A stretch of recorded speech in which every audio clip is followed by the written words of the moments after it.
Alors, cette petite capsule vidéo est destinée à montrer comment vous allez transposer votre questionnaire fait dans un traitement de texte, corrigé et validé par votre promoteur pour en faire un Google Form, donc un formulaire Google. Alors, le plus simple, c'est de positionner les deux fenêtres comme je l'ai fait ici, c'est-à-dire votre questionnaire texte et aussi, donc, vous êtes connecté à votre messagerie Gmail et être dans le Drive, donc via la petite grille, enfin, voilà.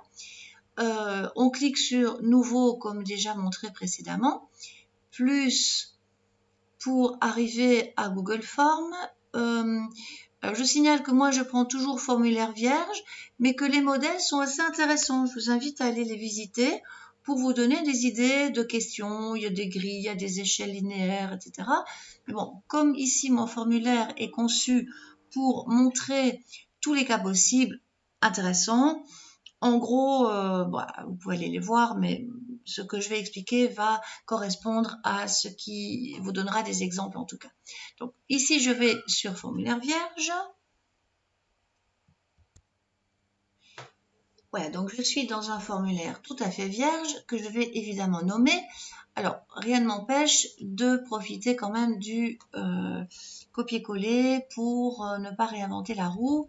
Donc ici, comme je n'ai pas une souris fantastique, je vais utiliser le clavier. Donc contrôle flèche droite, c'est bien utile quand même pour des copier-coller. Et là, je vais coller mon questionnaire, enfin mon titre. La description, évidemment, je ne vais pas parler de mes hypothèses de travail, le répondant n'y comprendra rien. On va simplement noter merci de répondre à ces quelques questions. Bonjour les fautes de frappe, à ces quelques questions qui me seront utiles pour la présentation de mon travail de fin d'études, enfin soyez bref, pas question de mettre EI, TFE, personne ne sait ce que c'est dans la vraie vie, et donc voilà, on fait ça comme ça. Votre promoteur vérifiera bien entendu la formulation, ceci n'est jamais que de la technique bureautique, hein. Pour les questions, là je vais les transposer les unes après les autres pour illustrer comment ça fonctionne. Vous êtes, question, c'est une choix multiple, donc ça s'appelle aussi parfois bouton radio. Donc le formulaire, Google vous offre une question, on va dire cadeau d'office pour démarrer, qui est justement en choix multiple, mais si elle ne l'était pas, vous le voyez, elle est ici. Donc, on voit bien qu'on a bien le choix multiple et tous les autres choix possibles. Donc ça, c'est bon. La question, le vous êtes, bon, soit je fais un copier-coller, soit je le recopie, pas de souci. Un choix de base en accord avec votre promoteur, c'est ou bien vous êtes toujours sur le mode interrogatif, ou bien pas. Ici, je pense que l'idée, c'est quand même de garder les numéros de questions.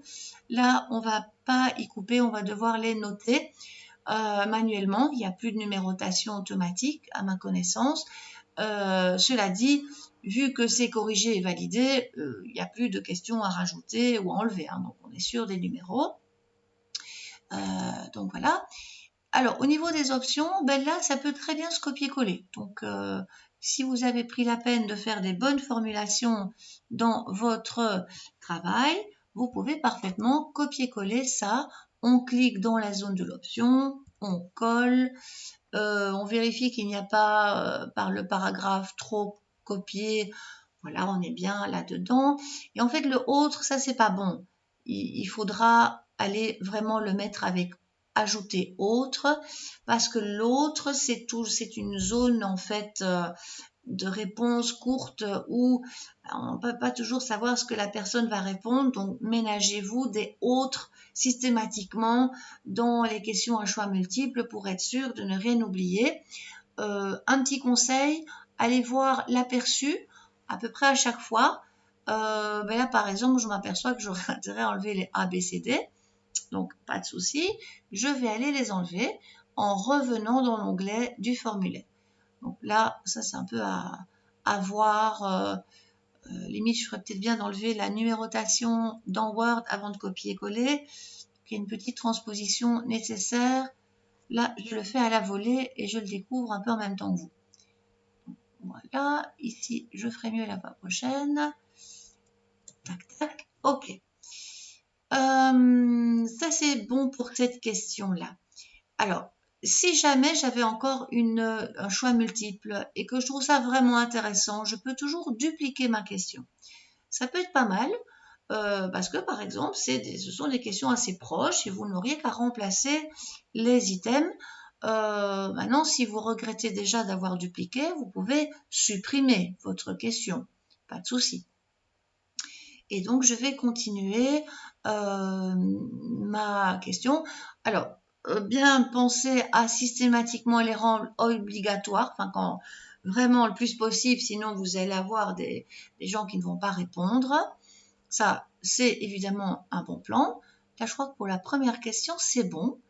Je vais clôturer cette question puisque là, ça illustre le choix multiple ou bouton radio.